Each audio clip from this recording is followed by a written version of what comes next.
মানুষ যে কতটা নিচে নামতে পারে এই মেয়ে লোকটির সাথে যদি আমি কথা না বলতাম তাহলে বুঝতেই পারতাম না।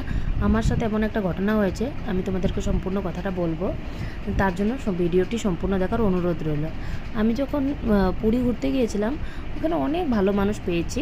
এর মধ্যে ইনি একজন পেয়েছি যে প্রচণ্ড খারাপ। আমি পুরী যেদিন হাওড়ার থেকে পুরী যখন যাই, ওখানে একটা অটো দাদাকে পেয়েছি। ও অটো দাদাটা ভীষণ ভালো ছিল।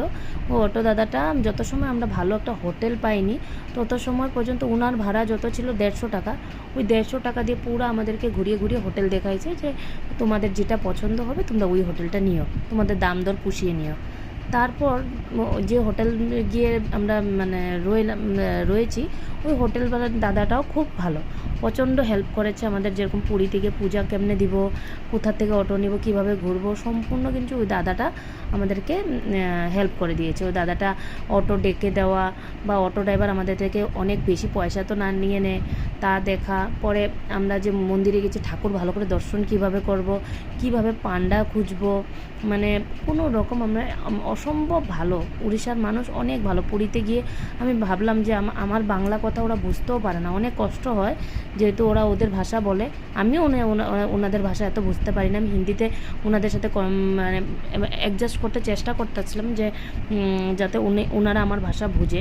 তারপর ওখানে যখন আমি যাই, প্রথম দিন ওই দাদাটা বললো, আমরা যখন বললাম যে আমাদের একটা ছোট গাড়ি রিজার্ভ করে দিন, যেহেতু জগন্নাথ ঠাকুর দেখা হয়ে গেছে, আমরা একটু পুরী ঘুরে নেব। তো দাদাটা বললো তোমরা মাত্র 3 জন মানুষ, তো তোমরা কি করবে যে এত বড় গাড়ি নিয়ে 8-9 হাজার টাকা তোমাদের পড়ে যাবে, এর চেয়ে ভালো তোমাদের এসি বাস আমরা বুক করে দিচ্ছি।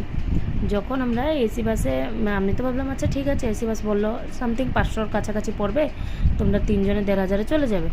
তো আমরা পরের দিন সকালবেলা 7টা টু 7টা বলি যে দাদাটা আমাদেরকে এই কথাটা বলে আমাদের গাইড নিয়ে যাবে, ওনারা আমাদেরকে টাইম দেবে যে 10 মিনিট 5 মিনিটে ঘুরে আসতে হবে, এই কথাটা আমাদেরকে বলা হয়। তারপর ওই যে গাইড ছিলেন উনি আমাদেরকে এসে বললেন যে আমি তোমাকে টাইম দিব, এত টাইমের মধ্যে আসতে হবে। মানে প্রচণ্ড দৌড়াদৌড়ি, একটা বাচ্চাকে নিয়ে এত দৌড়ে দৌড়ে দেখা যায় না কিছু। 10 মিনিট 5 মিনিটে অত দূর দূর বাস থামিয়ে দিয়ে তোমার হেঁটে হেঁটে যেতে হয়। এরপরে মোবাইল রেখে যেতে হয়, মোবাইল নিতে দেবে না, মন্দিরগুলোর সামনেই তোমার সব ব্যবস্থা আছে, এগুলো করতে হয়।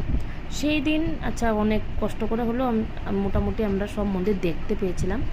কিন্তু সবচেয়ে খারাপ আমাদের সাথে হয়েছিল যে আমাদের ট্রেনটা ক্যান্সেল হয়ে গেছিলো। আমাদের জনশতাব্দীর টিকিট ছিল আসার, আমাদের 18 তারিখ সকালবেলার টিকিট ছিল, কিন্তু জনশতাব্দী ক্যান্সেল হয়ে যাওয়ার কারণে আমরা আর 18 তারিখে কেমনে আসবো করে 17 তারিখেই রাত্রে আমাদের যে হোটেলের দাদা ছিল উনি বললেন যে তোমরা একটা নাইট সুপার করে হাওড়া চলে যাও, ওখান থেকে তোমাদের যেহেতু সন্ধ্যার ট্রেন, তোমরা আরামে একটা হোটেল নিয়ে থাকবে, তারপর তোমরা পরের দিন